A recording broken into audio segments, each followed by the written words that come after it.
Namaste, myself Triveni Kurana, Assistant Professor, Faculty Physiotherapy and Diagnostics, JVM, Rajasthan.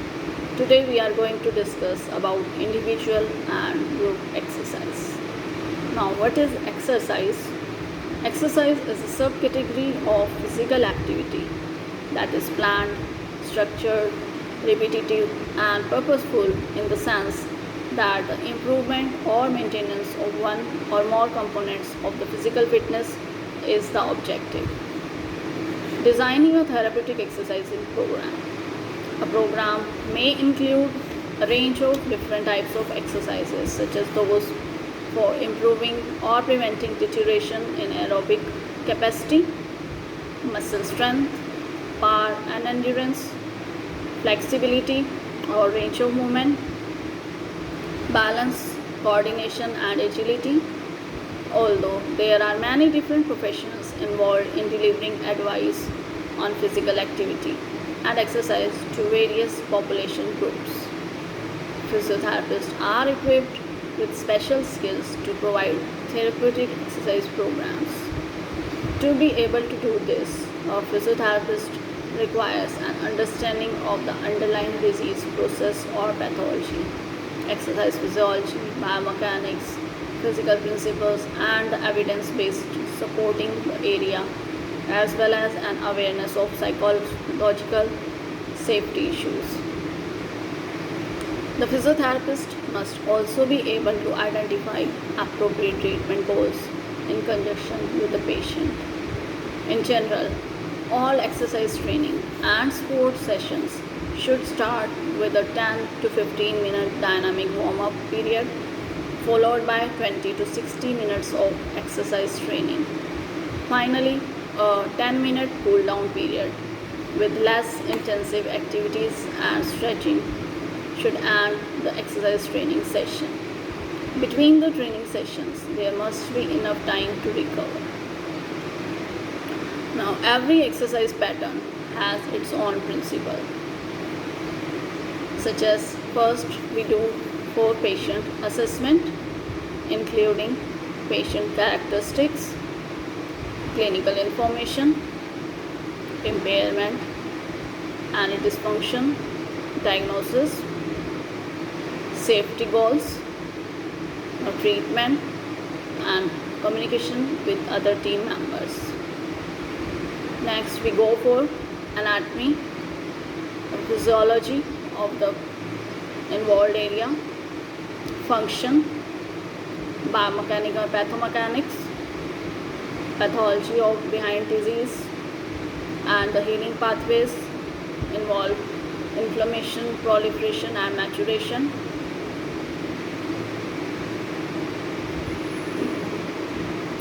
And some guiding principles for exercise follows evidence-based practice, suitability and safety, Wolff's law, Davis law, SAD principle, that is specific adaptation to imposed demands, concentric and eccentric work, open or closed chain exercises, and in control or confidence of patient. Then check tools required for exercises. Example, elastic bands, weights, machines, pulley, mirror, biofeedback, EMG. Next, the rehabilitation principles for exercise, either group or individual exercise. These rehabilitation principles are avoid aggravation, suitable exercise within clinical limits, and monitor for any aggravation. Second component is timing. Timing within clinical limits. Start early as appropriate. Monitor and progress. Third component is compliance, under which education, demonstration, goal setting, reduction fear avoidance, and avoid overexertion. Fourth component is individualization. Prescribe individual program and relate to specific needs and goals. Fifth component is specific sequencing. Progress as indicated, and elements of exercise programs are told. Next component is intensity. It addresses healing pathway, consider tissue, and need to challenge patient. And the last component in rehab principle is total patient. Injured or uninjured body part, considers his psychology, and taking consideration about the patient's general fitness and cardiovascular fitness. Now, any exercise program have some phases of exercises. Should be monitored and reassessed, and safety measures always taken into account. Exercise programs may be range of motion, especially for the posture, flexibility, and enhancing range of motion. Muscle strength and endurance can be used. Functional exercises used for proprioception, coordination, agility improvement, and total function of the patient. Now, there are some red flags regarding exercises. It should be changed in the presence of swelling, pain, range, loss of strength, and specific clinical tests which may affect functions. Now, what is personalized approach? Tailoring exercise program demands to patient. Patients should be introduced to regular exercise in small steps that they feel confident they can manage. Participating in tele-rehabilitation and smartphone apps in physiotherapy in the form of email support or telephone support. Providing patients with pictures and videos of themselves performing the prescribed exercises. Establishing a personalized program negotiated and agreed upon with the patient. Include social network for encouragement and involvement and to boost their confidence.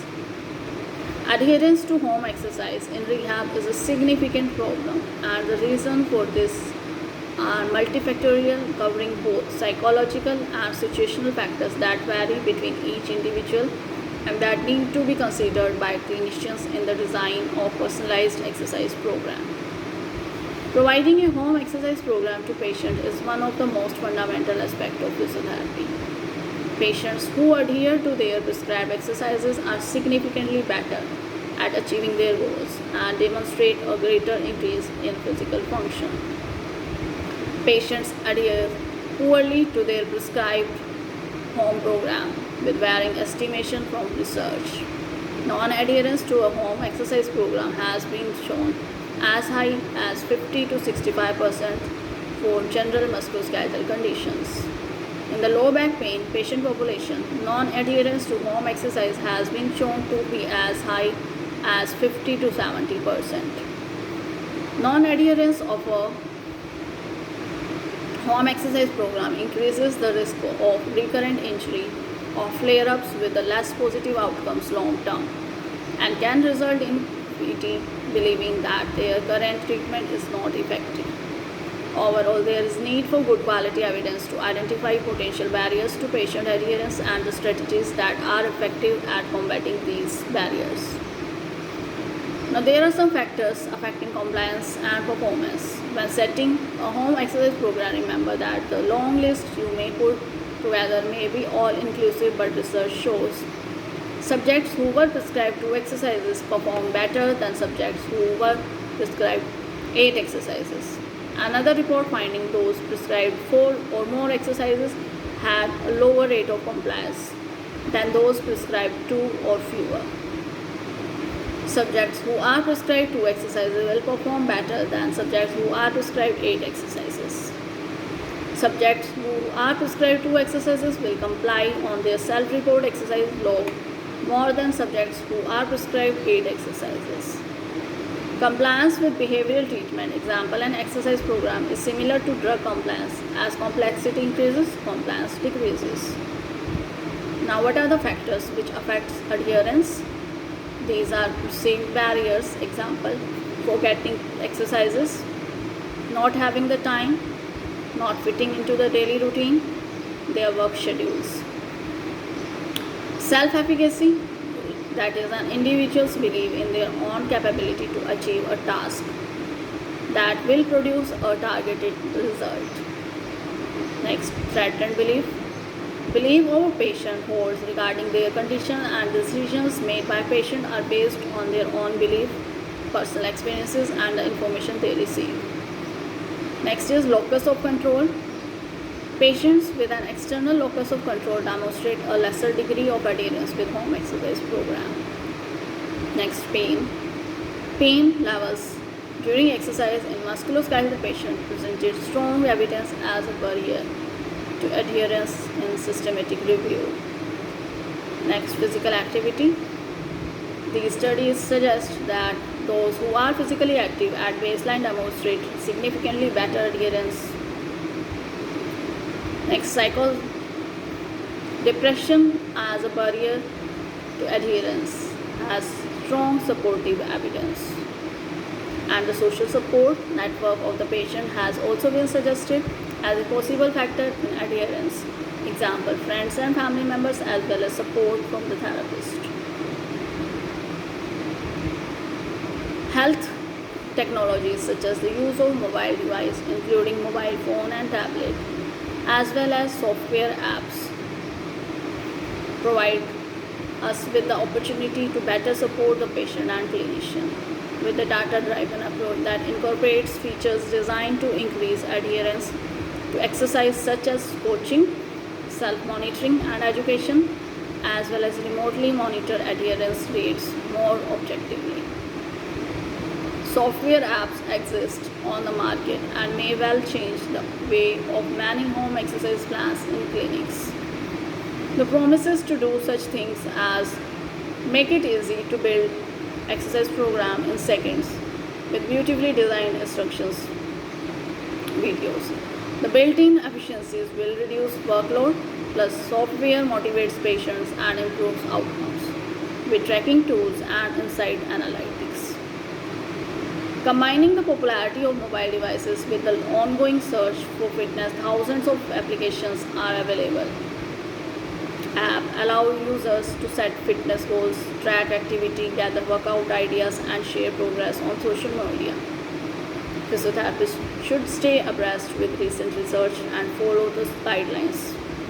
Those who utilize apps were more likely to have a positive attitude.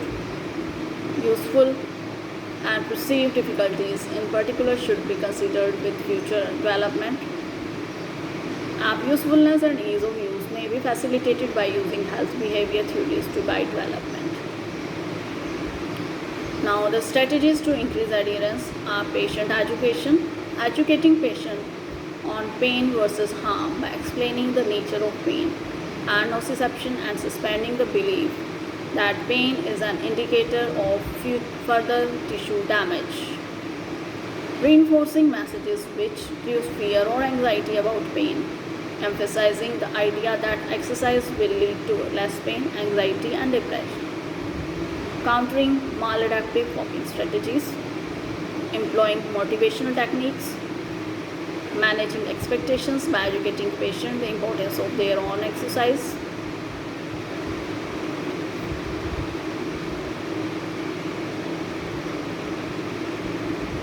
Now, measurements of adherence.